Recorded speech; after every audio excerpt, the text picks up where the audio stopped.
আসসালামু আলাইকুম, কেমন আছেন সবাই?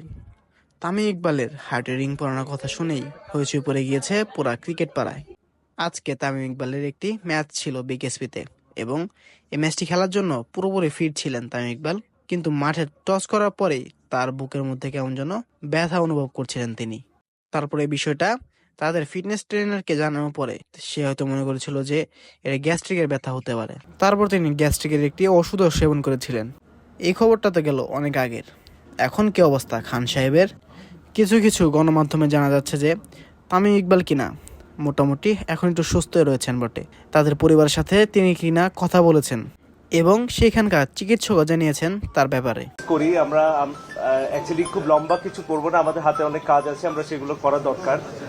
আপনারা সবাই জানেন যে জন্য আমাদের সবাই এখানে একসাথে হওয়া। আমাদের অতি প্রিয় তামিম ইকবাল ভাই আজকে সকালবেলায় অসুস্থ হয়েছিলেন।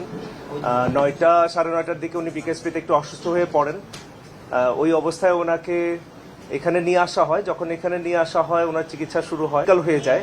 এই ক্রিটিক্যাল কন্ডিশনেই আমাদের কাছে আবার আসেন এবং ওনার ওই ক্রিটিক্যাল কন্ডিশন থেকে যতগুলো চিকিৎসা প্রয়োজন সবকিছু করা হয়েছে এবং আল্লাহর রহমতে যে কন্ডিশনটা আসলে অনুকূলে আছে এবং ওনাকে আমরা বলি যে ওনার একটা হার্ট অ্যাটাক হয়েছে। এইটার জন্য একটা এনজিওপ্লাস্টি এবং একটা স্টেন্ট করা হয়েছে। আল্লাহর রহমতে স্টেন্টিংটা খুব স্মুথলি অ্যান্ড এফিসিয়েন্টলি হয়েছে। আমাদের যে কার্ডিওলজিস্ট ডক্টর মারুফ ওনার এই একটা স্টেন্টিং করেছেন এবং ভেরি এফিসিয়েন্টলি, এবং ওনার এই ব্লকটা পুরোপুরি চলে গেছে এখন।